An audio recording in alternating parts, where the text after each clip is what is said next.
we're bringing him up right now, is you don't see a lot of kind of coverage from some of the bigger accounts right now. I know that for some of the OGs and like researchers, like you see like Dread Bongo. I remember researching a bit into Bitensor and Taly like at the tail end of 2022, and even posting into my Patreon, and like it's just a total ghost town. Like nobody even wants to dig into anything until it's already like kind of taken off. But anyways, as we get started here, maybe we do a quick mic check. And Arrash, can you guys hear me? Yep, you sound good. All right, cool. All right, I figured it out. I'm a Twitter Space or X Spaces noob, so apologies for not knowing that. I needed to refresh my browser. I'm just staring at a screen that tells me to set a reminder. Well, like I've seen weirder things on Twitter Spaces in the past before. I mean, total audio muting and all sorts of crazy stuff. Yeah, but it's good to have you here, man. We really appreciate the time, and for us, it's always interesting and a pleasure to bring on ecosystem builders from new ecosystems that we haven't had the opportunity to bring on here.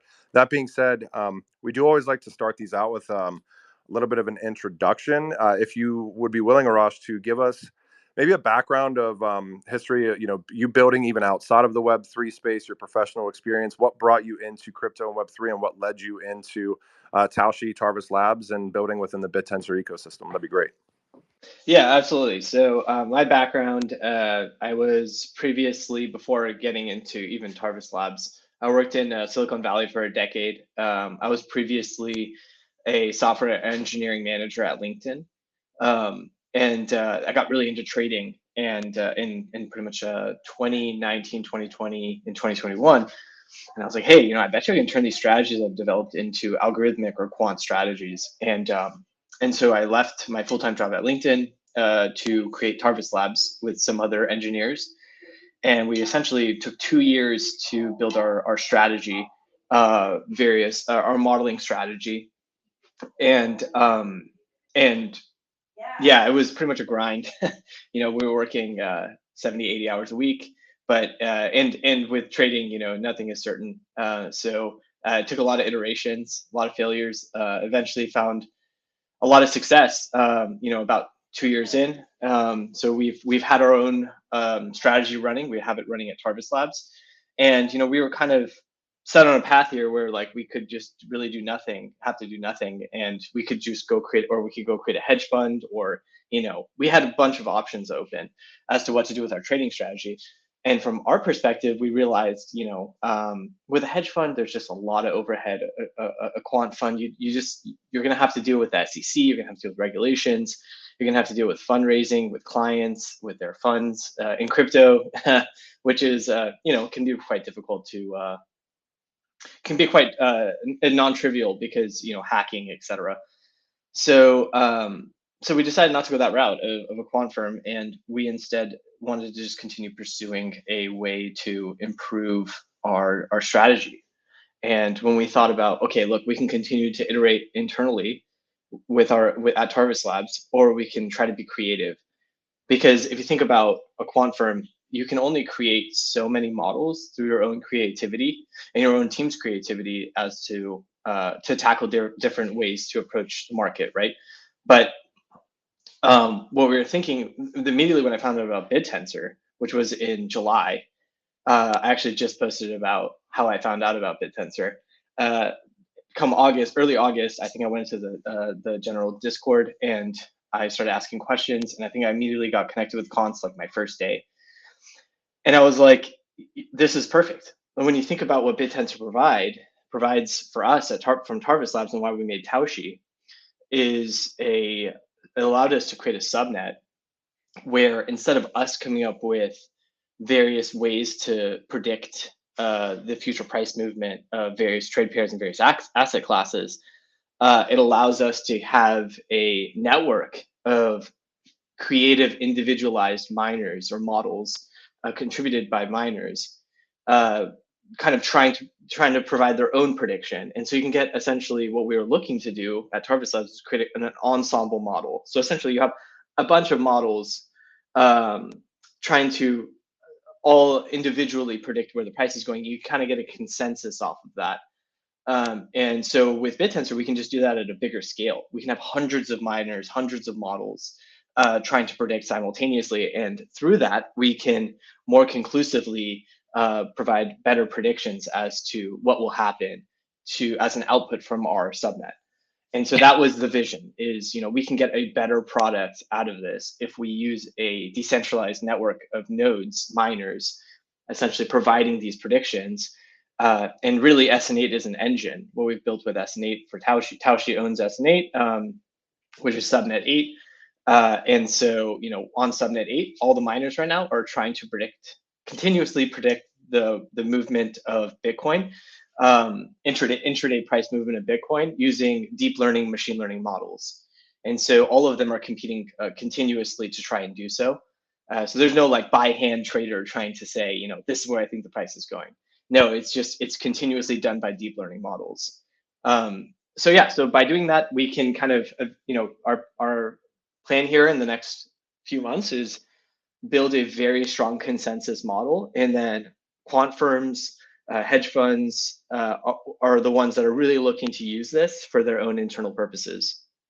That's fantastic. I'm going to navigate the gap here between SN8, so subnet 8, Taoshi, as well as kind of some, some overview on Bitensor questions for you as well. And I want to kind of ask at the end here, and I know you mentioned Const, but, community contributors or members of the ecosystem to follow. I believe Const is like core developer aspect. So like, I'm sure there's some other really good names for people that are willing to or want to maybe educate themselves a little bit more. So in navigating that gap, I'd kind of like to start with, if you could just maybe, and we'll get a little bit deeper into the weeds with all this, maybe just give us an overview. I mean, a lot of people see Bittensor and they're like, okay, I see Bittensor now. I know that it deals in AI, but if you could maybe provide an overview of what Bittensor is for us and for the audience, that'd be fantastic. Yeah, that's a great topic to hit on. So if we just like zoom out on like what Bittensor is, right now there's a massive concentration within the ecosystem on incentivizing intelligence. So decentralized AI, which is a great problem to try and solve. So if you think about what Bittensor does, Bittensor incentivizes miners to contribute their models, their machine learning models, to the network, and in return they receive tau. So you can think of the way Bitcoin works, where miners are trying to solve a problem, and in return, miners receive Bitcoin for doing so, contributing their power and energy to solving the problem. Instead, what Bittensor does is on the individual subnet level, every individual subnet defines their AI-based problem via their domain, whether it's LLM, whether it's like us, which is financial forecasting, whether it's sports gambling or sports betting. It's all AI driven problem solving. And the miners competing on each of these individual subnets are not just providing their power and energy, but are actual intelligence back to the subnet to try and solve that problem. So essentially, subnet owners define the problem, define the domain, and miners come to compete to try and provide value and try and solve that problem for that domain and for that subnet. And so you can have that level of granularity on a per subnet level, but it's all powered by this kind of protocol, this incentive protocol, which is incentivizing overall intelligence across all of the subnets. That's fantastic. Well, I was doing a little bit of research prior to this as well, trying to figure out, it's always interesting navigating new discussions and new ecosystems. And I did some digging into Bittensor like a couple of years ago and try to, keep up with everything that's going on. There's certainly been growth, which we're going to get into here, but it was, I think Talfini did a Medium article that had, and I'm curious your thoughts on this, if this kind of, gives maybe like a succinct overview on what the ecosystem is, on simplifying how Bittensor works. And he goes through and he says, imagine a town where everybody has different jobs and skills. If you need something done, you go to the town square and you ask. The townspeople who can help you offer their services, and you choose the one that best fits your needs. Then it relays it to the network saying, Bittensor is like the town itself. It's a network where each, townsperson is a machine learning model with its own speciality. The miners are the owners of these models. They keep their models running and ready to answer questions or perform tasks. And then it gets into consensus. The network then uses a consensus mechanism to evaluate the answers. This is like the town's council reviewing all the proposed solutions and deciding which one is best. And then it gets into obviously incentivization. Once the best answer is chosen, it's sent back to you and the miner who provided the best chosen answer, rewarded with crypto, incentivized, and the reward system keeps those models accurate and available. I found that pretty interesting because I know a lot of the times we deal in such kind of complex topics in this space, but is that kind of like an overview, like a decent kind of summary as in like very broad terms as far as like kind of how it works just at a basic level? Yeah, you know, you can even break that even further down. You can think of like shops being inside this town, and the shops are the subnets, right? So you're trying to hire for the people that can accomplish the task at those shops, right? You're trying to, like, for example, you're a shoemaker. Well, you want to hire people that know how to do shoemaking, and those would be the, you know, ML talent, you know, the ML talent, the models that can solve shoemaking, right? In this analogy, you have an ice cream shop, people that really know how to make ice cream. It's similar in that way, right? So you have the shops and then the people, which are the miners. So, and Yeah. the shop owners are the subnet owners. So you can think of it that way, right? And so Tau really powers. Without Tau, you know, people ask me like, why don't you just go build this on your own? Like, why do you need Bittensor? Well, without Bittensor, we wouldn't have our subnet. We wouldn't have the infrastructure to build all of this. They provide all of that. That is the value of Bittensor. They are the ecosystem powerhouse, right? With Tau. And in order to maintain that incentivization, subnets are going to need to provide value because everything is competitive. That's the thing that we haven't even got into is like the competition, the kind of the ethos of Bittensor and Tau is competition at every level, right? This marketplace of competition. So, you know, reality is the attention of the shoemaker shop is also being competing with, you know, the ice cream shop. You know, they're like they're competing for the same attention from the townspeople, like how many sales they can get. So even though they're not in the same domain, they're in the same town, and so they're competing for attention.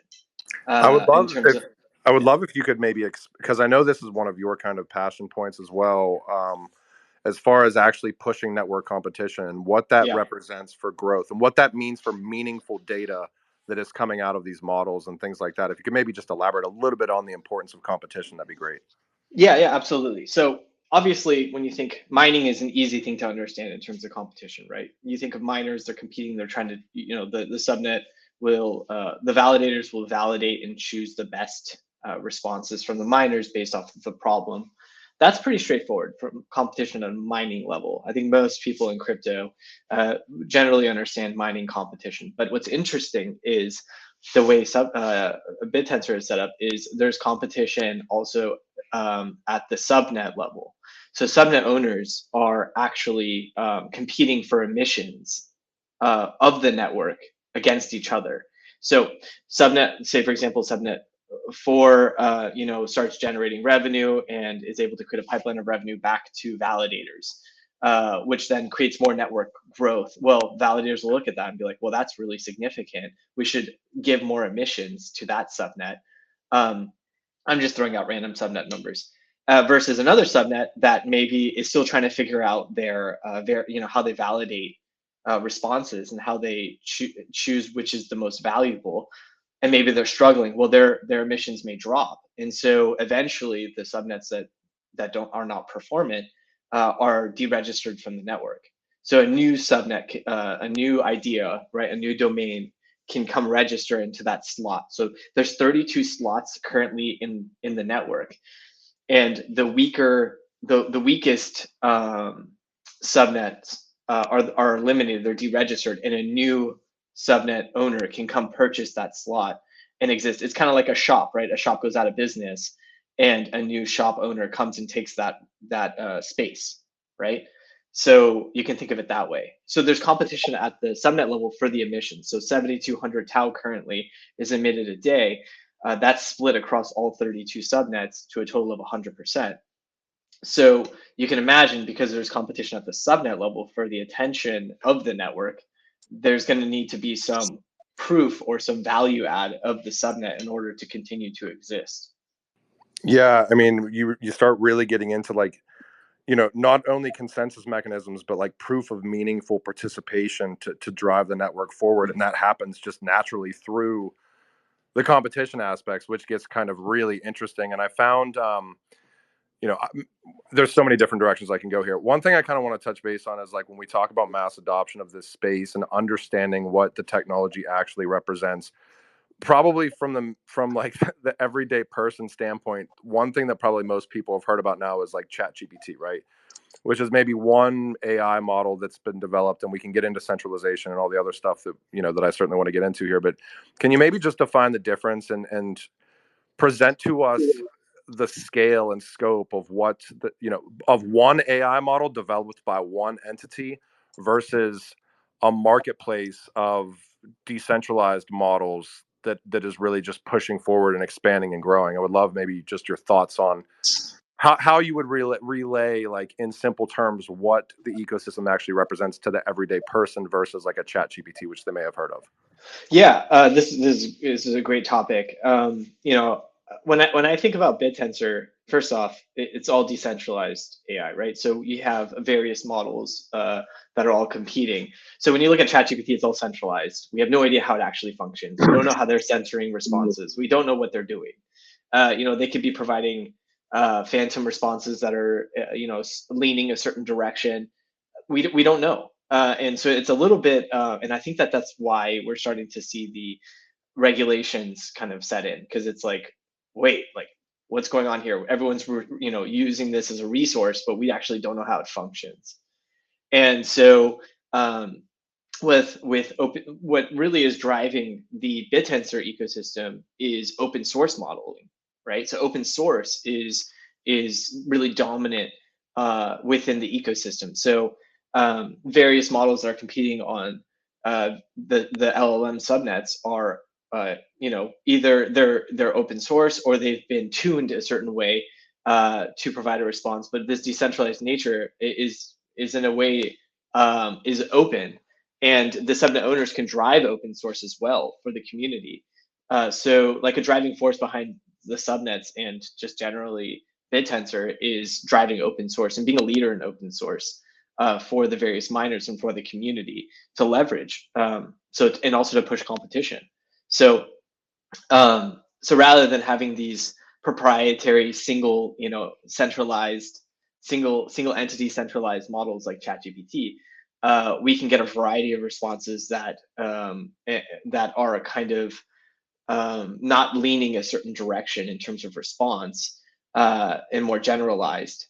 That's kind of the end result that can occur through this, and also having them be ideally open source, which we're starting to see this trend towards open source AI. We're seeing everyone, big tech, trying to lean into this direction. But the reality is, in my opinion, open source lives on Bittensor. That's where it's going to thrive. I can talk about this for a while. Just for example, what we're doing on SNH to drive open source. But the subnet owners, what we have is an opportunity to be the leaders in open source in our various domains. So and I think that's really a unique opportunity. So the way I see it, Bittensor is more generalized in terms of the response. It's not supposed to be leaning a certain direction or trying to hint at what the response should be. And I think that, and then it's supposed to be, there's all these various models competing, so there's not some single entity that's owning the response, which is ideal. That's what we're looking for when we're thinking AI. We want it to be open source, we want it to be generalized, and we don't want it to lean in any specific direction. Yeah, I think when you start getting into this is probably something that could be talked about literally for an entire space in and of itself. But when you talk about centralized AI, I mean, how many people, I'm curious, have seen the social dilemma, which basically gets into social engineering and leveraging data models and things like that to figure out, what we interact with the most to keep us hooked and make, almost to the point where those inputs and what we're supposed to be watching basically change our actions and our thought processes very slowly over time. But it's very powerful and very scary when you start getting into that, where ChatGPT is great if you want to use it for tools and X, Y, and Z or whatever. But even since the onset, I've always had to ask myself, like, okay, what inputs are being put into the models that generate my outputs or the outputs that this spits out to me after I put my inputs in. And is it leaning me towards a certain direction, or is it doing X, Y, and Z behind the scenes? And without having that information at your fingertips, where you actually know what's being put into these models at the onset, that stuff starts getting really scary, really scary. I'm curious, like if you have just any brief thoughts on that, and then we can move on. Yeah, we if we don't build this open in terms of just building open source AI, we will be succumbing to our tech company overlords to drive the way that we think, because they'll own all the tech, right? They'll own the conversation that that these models provide us, which is really scary. And they can lean that they can lean that however they want from a profitability standpoint, right? So they could have an intention behind the response. And again, this is extremely dangerous. And so open source is so critical.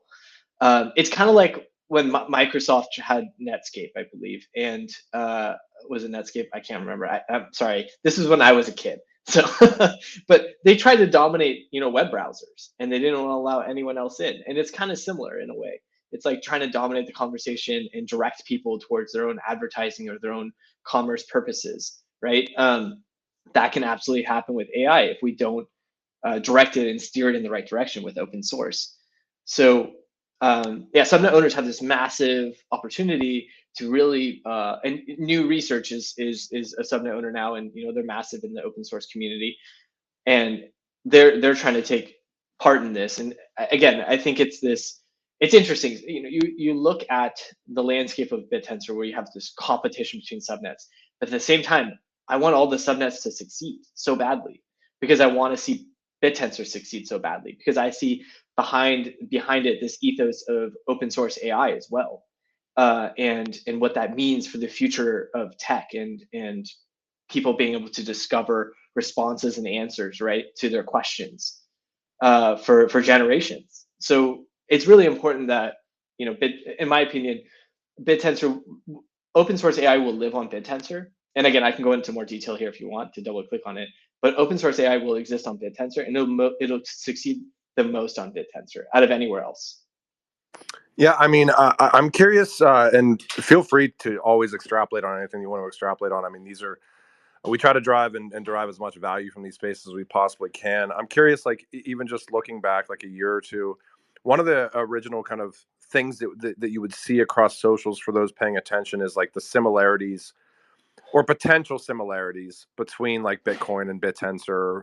And obviously there's differences when you get into proof of stake, proof of work, and you get into, substrate based versus, Bitcoin's own blockchain, things like that. If you could maybe just give us a brief overview of the similarities and differences, and maybe it surrounds itself around some aspects of tokenomics, and that's where it stops. Or I would love your thoughts, being that you're so integral and involved in the ecosystem. Yeah, I would say, the similarity between Bittensor and Bitcoin is the fact that there's halvings, there's similarities in terms of, yeah, tokenomics at a very high level, right? There's miners, there's validators. That I would say that that's about where it stops. And then in terms of value, I mean, from my perspective, Bittensor is the most valuable cryptocurrency there is. It's incentivizing something so big and so broad that and the responses are so valuable that I don't think anything can really come close to it. And so yeah, I'm a big Bittensor believer. That's also why I build on it and so passionate about building on it. But in terms of Bitcoin and Bittensor, I would say the similarities pretty much end there. I mean, your Bitcoin is extremely valuable. I really believe in Bitcoin, but the power contributed is to solve a problem, and that's it. With Bittensor, the power and energy to create the models and provide the responses to those models is providing something very valuable. And so that's kind of the divergence right there, really.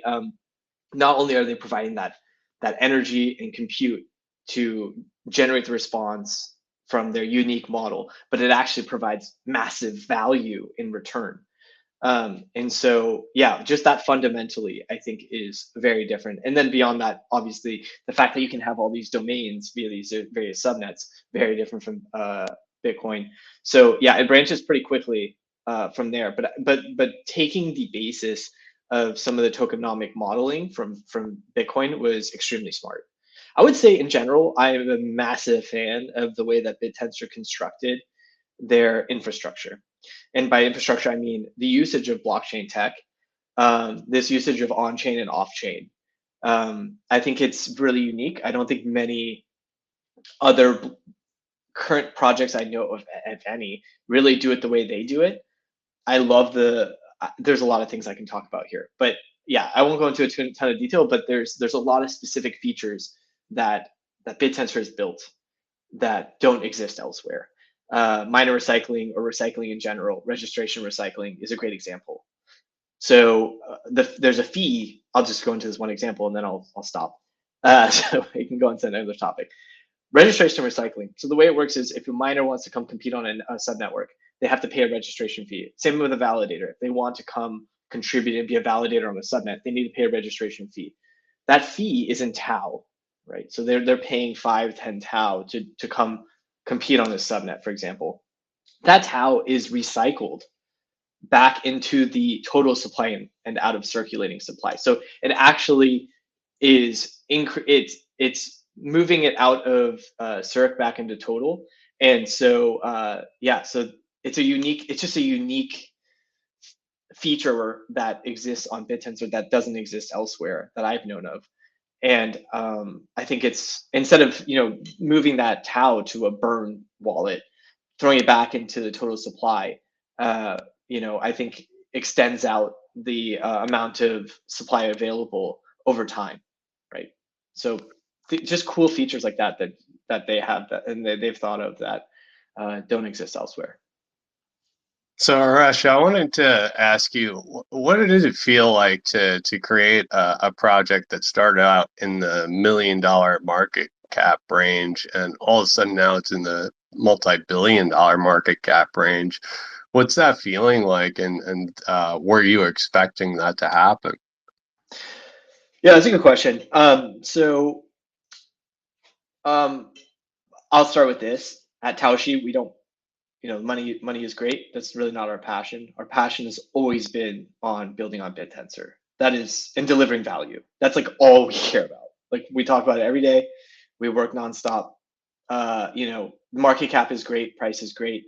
We kind of expected it, to be honest. We kind of expected the price will rise. We don't know how far it'll rise, right? But we kind of expected the price to rise. There's just so much legitimacy behind Bittensor. The level of competition at every level it would be a driving factor. We knew that. We knew that us in particular, Taoshi, we're looking to push the price of Tau.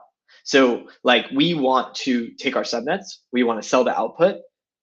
We want to have validators be able to sell the output, I should say, receive back, and allow people to pay in a way that's appropriate, something that's easier than just Tau, say stables or a credit card, right? Just swipe your card and you can pay for the output of our subnets. And in return, validators, we have an auto conversion mechanism from stables or credit card to Tau. So we immediately put buy pressure on Tau. So from our perspective at Taoshi, we knew that eventually we would be driving the price of Tau itself. So we never went into it with the thought of like, oh, it's so, we're going to make a lot of money and that's great. No, it's like we have a vision of exactly what we want to do and what we want to execute. And we have planned out through like mid 2025. And we already knew that in that time span, regardless of exactly when it would happen, that the price would skyrocket just because of the fact that it wasn't pre-mined. It wasn't something where they had seed investors that owned a certain amount of token. There wasn't a token lockup. It was a fair launch, and I think that adds a lot to it.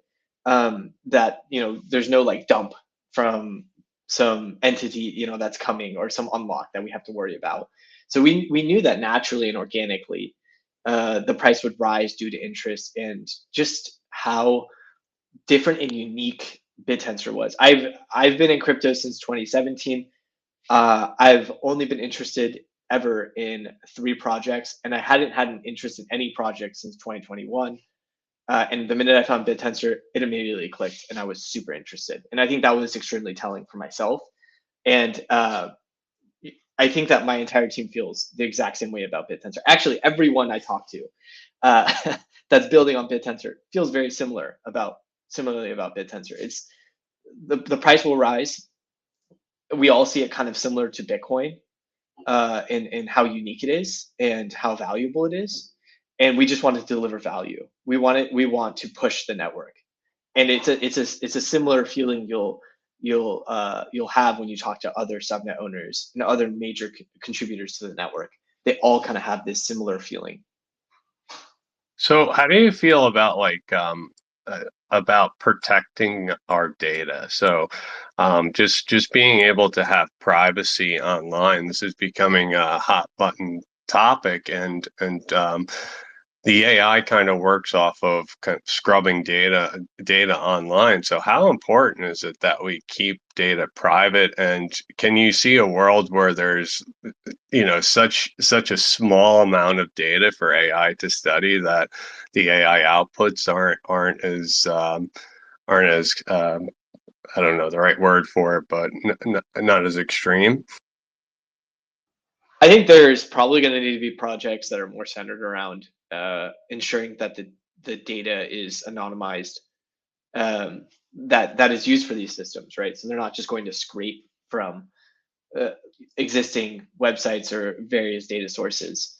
And I assume that those will exist, and so this won't be as big of a problem. Is some kind of agreed to obfuscation methodology for the purposes of training. I think a lot of these things are new, right? So that's another point of regulation that and their involvement is figuring these things out.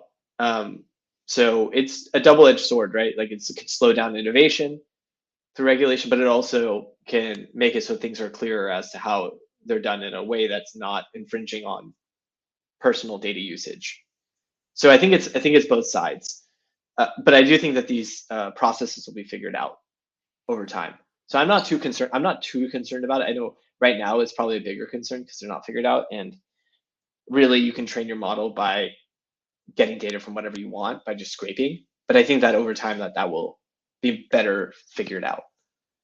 I want to ask you, Arash.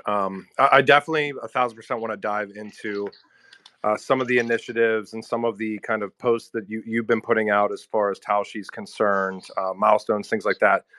Before we get to that, I do know that we had Santiago Velez down in the audience, who is just a wealth of knowledge across multiple blockchains. I know he wanted to come up and ask a question real quick. I wanted to just pick your brain before I bring Santiago up just briefly, surrounding subnets. And you talk about pushing competition on the network and how important that is, obviously. But from your standpoint, I mean, you guys are one subnet out of 32. I'm curious, can you maybe just give us like an overview of what some of the other subnets are building from a utility standpoint to contribute to the Bitensor ecosystem? Some ones notably that you might be paying attention to more than others, or what that whole subnet ecosystem looks like. I should also give a shout out to the guy that that blog post that I kind of researched prior to this as well, where you could think of them as subnets, or you could think of them as like almost like decentralized competitive marketplaces, which I thought was a really interesting way of framing it. But Arash, if you would maybe take that question, that'd be great. Yeah, absolutely. So I've hit on a very big domain here, which Bittensor and a lot of the subnets inside of Bittensor concentrate on, which is decentralized AI. Right? Like we do that on SN8 for financial forecasting. It's all deep learning models. SN1 absolutely does that with decentralized LLM. There's a lot of around AI, and I won't go through every individual subnet because there's 32 of them. But generally speaking, we have a category of subnets tackling decentralized AI, whether LLMs, time series, et cetera, et cetera. I think mostly around those 2 topics, though. Also image generation. Sorry, that's another big one. So those three, and then there's the other side, which I haven't even talked about, but it's not AI, but it's building marketplaces of competition for DPIN. So a Filecoin competitor, for example. We have subnets concentrating on storage, various miners competing to store and provide verifiably store information. That's being built. Compute, various miners competing to provide resources for computational purposes, whether GPUs, CPUs, etc., resources back for various purposes, right? Various computational purposes. And so when we get to DPIN, that is another massive domain that's actually being tackled on Bittensor too, because if you think about really what Bittensor is, it is an incentive protocol. We talk about incentivizing intelligence as a component of that. That's a subcomponent of an incentive protocol, but it's not the whole picture. With an incentive protocol, you can really incentivize anything.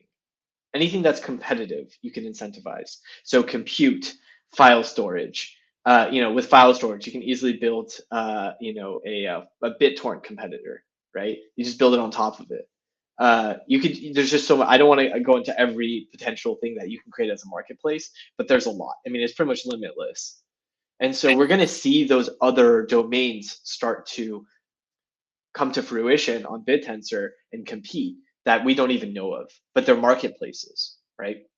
And I think that's really beautiful. Is the fact that it's forever expanding in terms of the domains tackled and the value provided by every one of those domains. I feel like we're going to run out of time here in an hour. Santiago, I did send you an invite. If you want to come up, feel free to come up and ask your question as well. But Arrash, I was kind of I always try to do, we try to do as much due diligence prior to these spaces as possible. And just looking through your timeline and Taoshi's timeline here, I see that you guys have put out kind of a recent milestones, post as far as collaboration with Digital Currency Group. Maybe the first question I have, and then Santiago can ask his, is can you just walk us through when you talk about improving the engine of Taoshi, and there was a few notable kind of key points within that. Can you just walk us through what that represents for you guys and what value you guys are adding into the Taoshi ecosystem within Bittensor? Yeah. So with Subnet 8, we are really concentrated on financial forecasting. That is our major, that's our domain, that's our expertise. Typically, what we see is subnet owners come in with domain expertise to solve a problem. Right? They say, we know how to do this. We want to make it competitive inside of. We want to build a competitive marketplace in our domain of expertise, and that's what we did with SN8. We had a background. We understand trading. We understand quant strategy. We understand modeling techniques, and so we wanted to build this subnet to solve the problem of financial forecasting accurately in a very difficult problem, which is intraday trading, it's the hardest part of trading is intraday. So if you can accurately predict intraday movement, you can take many positions in even a single day. So that was kind of the goal here, was to tackle a very hard problem with a level of expertise that we already have in house, and provide that information to our miners. So what we do with so SN8 is one of our subnets. We want to launch more, and really our concentration is staying in our domain, which is financial forecasting. Or financial markets in general. That's really what we know. That's our kind of bread and butter, and we know how to expand this. So for us with SN8, this is our first one. It's our powerhouse. We think of SN8 as our flagship subnet. It's a powerhouse. It's our engine. And so some of the unique things we do with SN8. So our approach is very hands-on with miners. So some of the things we do, for example, is instead we can take a passive approach with miners on SN8. As a subnet owner, you can take a passive approach where you just say, let miners just figure out the problem on their own. Don't provide any infrastructure. Just say, like, go at it, right? And that's one way to approach it. But the value of your subnet will grow slower because you're not providing any incentive to push competition, right? I mean, beyond the incentives that exist, it'll grow slower. People might not know how to tackle the problem. You might have a lack of talent on your subnet to tackle that problem. And so what we did, we said, let's do this a different way. Let's actively try to push competition. So what we did was we went and built open source models. They're available on Hugging Face, and the open source models are available and usable by any miner to come compete on SN8. And we also built a feature engineering pipeline. It's a full product. And what it does is it's called Feature Set Creator. I'm going to go into this into detail tomorrow as well. But it's a major deliverable that we wanted to provide to our miners. So when we think about modeling, there's really two aspects to modeling. One is the data sources and the feature engineering.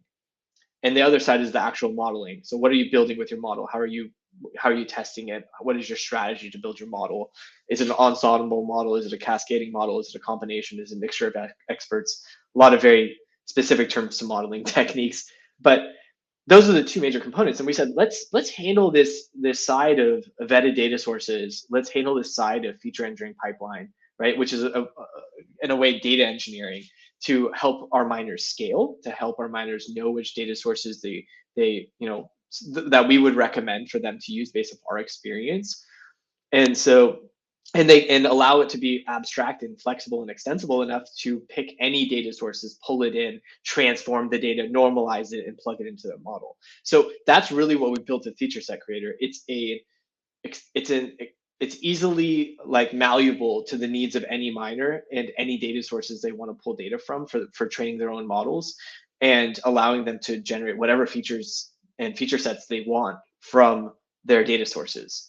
So it's a large product, actually. It's quite a lot of work, but it's the entire data engineering side of modeling that we're trying to accomplish for our miners, while also providing these open source models to drive competition. So the idea behind the open source model is twofold. One, increase competition on our network. So there's a base level of competition that just continuously increases as we release new versions of open source models. Then the flip side is creativity. So they can see how we're building our open source models, get ideas for how to build their own models to compete against our models. And we actually even provide inside of Hugging Face, inside of README, ways that we think that you could beat the open source model, strategies that you can leverage to beat it. So we actually outline for miners various things that they should consider for beating it.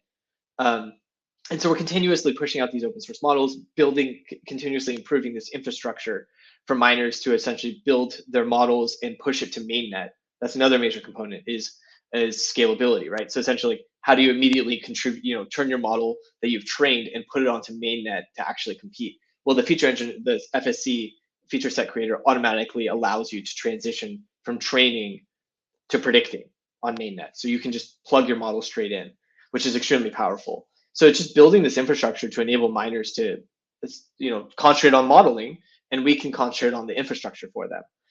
Now, we're working with companies like DCG. They're a partner of ours to find better data sources. So they have their expertise. We have our expertise. They're making recommendations on data sources. They're actually providing infrastructure feedback on our infrastructure as well. Like the Feature Set Creator, they're providing feedback on it.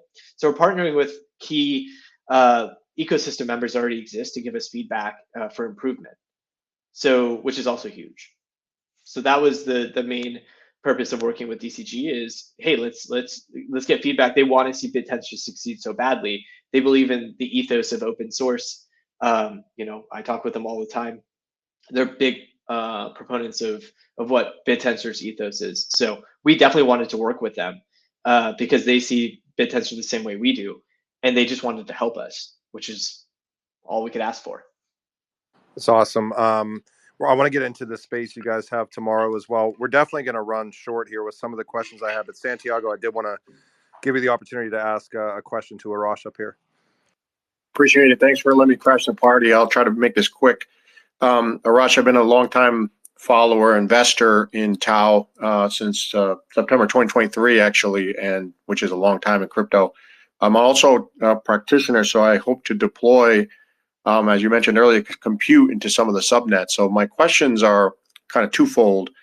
First of all, how do you see Tau as a general ecosystem decoupling some of the underlying volatility of the Tau token from maybe some of the, let's call them Web 2 customers, right? Those that just, you mentioned earlier, credit card, et cetera. That's kind of question part one. And then secondly, do you see any kind of API or endpoint creation so that these Web 2 clients or customers can easily plug into the Tau network without having to go through all of the learning curve of understanding subnets and all that? I'll stop there. Thanks. Yeah, that's a great question. So, and that actually is something we're building. So happy to answer that. So we initially, even first thing when we learned about how the ecosystem works with Bittensor and subnets, everything is enclosed. Validators have the responses from miners. They know which ones are the best, and that's where it ends. Validators have it inside their their infrastructure, and they can choose to do whatever they want with it.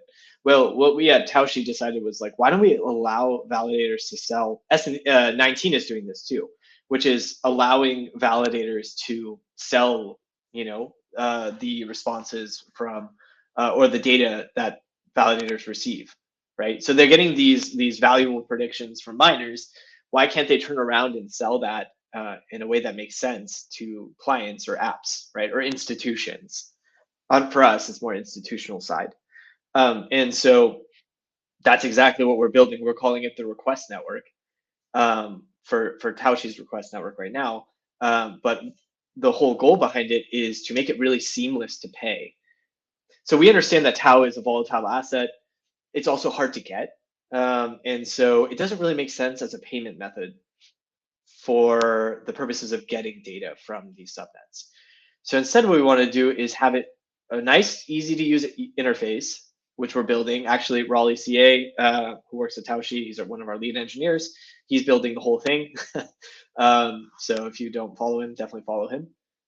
He's building it, and what it does is this nice intuitive UI where you can just register, sign up, and you can pay via stables, via credit card, to get access to the output by validators. So for our subnets, we're looking at doing it a couple ways. One is either a monthly subscription, or you can pay per request. It's one or the other. That those are two good options for payments.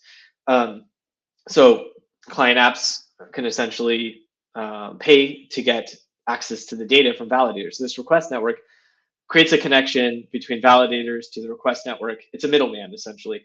Validators to the request network to clients. Clients just pay through the request network. We funnel the funds back to validators. And from our perspective at Taoshi, we take home $0. We're not hoping to take home, there's no transaction fee for fulfilling a request. We want all the money to funnel back to validators. And from our perspective, if the value can be seen by validators, they'll increase the incentive or the emissions on our subnet, which increasing the emissions on our subnet increases the emissions not only for Taoshi, but also for our miners. So we can get better competing miners that then generate a better output, which then makes the subnet more valuable, right, for all our clients. So it's this beautiful synergy that can be created if we funnel all the funds back to validators as much as possible for them to reap the rewards. And and I think there's going to be some dynamics there that'll be interesting. But the conversion is essentially client apps will pay in an easy way to pay, which is credit card or stables, and then that'll get auto converted to Tau and distributed to each of the validators' wallets because they're known wallets, right? So that's easy.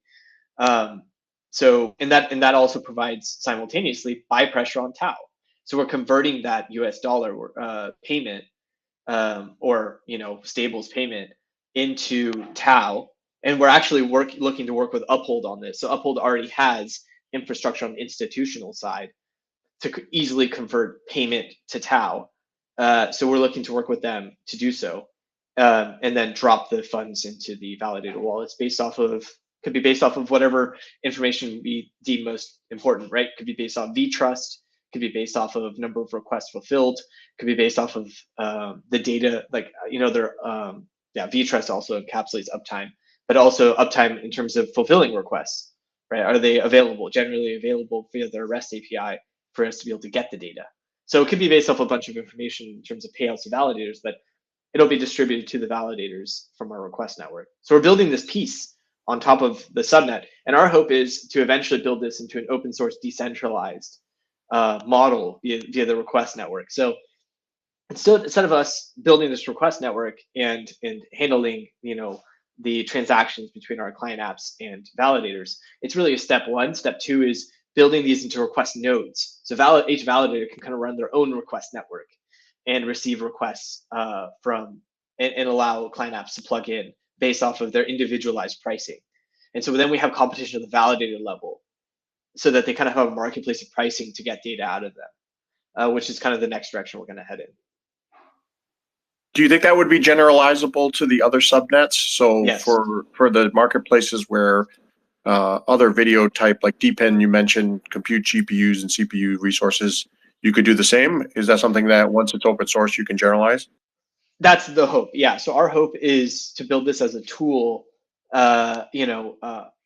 for all the subnets to be able to use for the purposes of generating revenue, right? Or capturing user metrics, right? Say they don't want to do it revenue based, but they want to do it so that they can capture growth. And so eventually, because it's open source and decentralized, and we know we can gather metrics, we can say, okay, everyone push your metrics into this location. And so we know the growth metrics across every subnet. And then we can aggregate that onto a dashboard. So we know the growth of Bittensor in general, because we can literally just house it all across all the individual nodes. So they're all communicating. So then we'll know like what's the revenue generated across all of Bittensor in an open source decentralized way, which is incredibly powerful. So we'll know like, okay, how is traffic increasing across Bittensor? How is revenue increasing across Bittensor? Those are things that when I talk to hedge funds, VCs that are looking to buy Tau, they want to know that. That's what they want to know. They want to know growth. And so it's something we already had roadmap, is building this decentralized and open source. But the minute I talk about that, their eyes light up. They're like, oh yeah, this is this is how Bittensor becomes the #1 cryptocurrency by market cap, is these open source dashboards where everyone can see the growth metrics. Thank you so much, Santiago. That was fantastic. Hey, before we kind of get to the end here, and Arrash, we certainly appreciate your time today. For those that are in the audience right now, if you guys want to give support to Genfinity and us for doing these types of interviews, if you like these types of interviews, for those that have been here before, you know that we do a lot of cross-chain spaces as well. Your support goes a long way to helping us to continue doing these. And I see a lot of Bittensor ecosystem builders down here. I'll try to give as many people a follow as possible. I mean, we would love to bring you guys onto a space and highlight the Bittensor ecosystem in any ways that we can.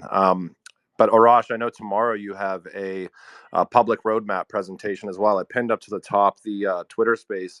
I'm sure you'll be getting a lot more in depth into all the aspects that you guys are building with Taoshi and Subnet 8. Maybe you want to just talk a little bit about that. That'd be fantastic. Yeah, definitely. So, we are pretty public with what we're trying to accomplish and what timelines people can expect us to accomplish things. If you even go look at my my Twitter profile and go look at my pinned tweet, it's our plans for 2024 that I outlined in 2023. So I tried to give everyone, I think a big thing for us at Taoshi is public accountability. We want to be held accountable. We want it. We know what we're trying to hit and what we're trying to do, and we totally want everyone to know like what our plans are. So there's nothing hidden, right? There's nothing left in question. So that's the goal of the presentation tomorrow. We're going to go into what we've built up until this point. We're going to go into what we are planning on doing over throughout this quarter and going into next quarter. We're going to go into how we're going to accomplish our mission, right? Our goals here and milestones for Q1 and Q2. So we're going to go into all of that tomorrow. So that's the goal, is, hey, level setting is exactly what we're trying to do. Here are our milestones. If we miss, we'll be held accountable. We'll hold ourselves accountable, first of all, but we also want the ecosystem to also hold us accountable to delivering, because we are all about delivering. That's all we care about. I'm curious from your standpoint, just real quick. I mean, I know that you mentioned one of the developers that you have on board within Taoshi. Um, One of the things that always happens in this space, and I'm sure you've been here long enough, most of us have been here for a while, but I'm sure there's some new people, is when new people come into this space, they're always wondering, where do I go? Where's the information? If I'm interested in learning more about Bittensor, who are some accounts that I can follow that aren't, we know what accounts I'm talking about. Who are the good accounts to follow? Where are some sites that actually give me the correct and updated information? Where are some onboarding aspects if I'm interested in taking that, personal decision? I know I was recommended to look into like Tau stats really early on. Um, I was recommended to follow you along with, a few other individuals. But from your standpoint, who are kind of the best people to follow within the ecosystem to kind of stay abreast of everything that's going on? And what sites do you recommend people go to learn a little bit more? Yeah, maybe I'll be a little limited here because I don't at this point do much research anymore. But I would say Tau stats for sure. I mean, 100%. It's a massive resource. I think they're building out a ton of more documentation. They have a lot of documentation. They're going to continue to build it. Mog Machine for sure. Follow on Twitter. Neural Bon Connery, I see him. He's in here. Communications manager at Opentensor. Absolutely follow him. There's follow. Who else would I say? Man, I'm gonna miss people and they're gonna get mad at me. So I would say, generally speaking, I don't have the exact. What we can rankings, I do would say. is normally after these podcasts, we transcribe them and put out kind of a summary as far as all things that we kind of discussed. I might reach out to you on the side and see if there's a few individuals or whatever it may be that we can kind of add in there where it's like, hey, if you're interested in learning a little bit more about Bittensor, here's some points of resource for you, if that's cool with you. Yeah. I also wanted to make sure I call up Bittensor Guru, the podcast with Keith. That's a very valuable resource, I feel. Yeah, sorry, I'm trying to brainstorm, so I don't know off the top of my head, but yeah, happy to provide some after the call too. Awesome. Well, we certainly appreciate your time today, Arrash, and looking forward to the roadmap presentation tomorrow that you guys do through Taoshi. This was the first opportunity that we've had to have to bring Bittensor and the Bittensor ecosystem builders onto a space here. Certainly looking to continue opening that door up, and when we put together big cross-chain panels, whatever it may be, I would love to bring Bittensor contributors up there to talk about the future convergence of blockchain DLT and AI and all that comes along with that. It's really exciting. So we really appreciate your time, Arrash. We know how busy everybody is in this space, and hopefully we'll have you on again in the near future. Absolutely. Thanks, guys, for having me.